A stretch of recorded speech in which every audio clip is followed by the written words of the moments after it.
ધારો કે શેરેશ town hotel છે, એ દેશ વિદેશના મહેમાનો આવે છે. તમે જોઈ શકો છો ગાઈઝ, આ ડુંગર છે.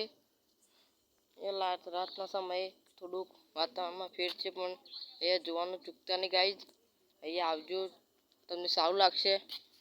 એ સ્વિમિંગ પુલ ખાવાનું બહુ જ છે, તો અહીંયા આવવા વિનંતી. હું તમને આગળ નવું નવું બતાવું છું.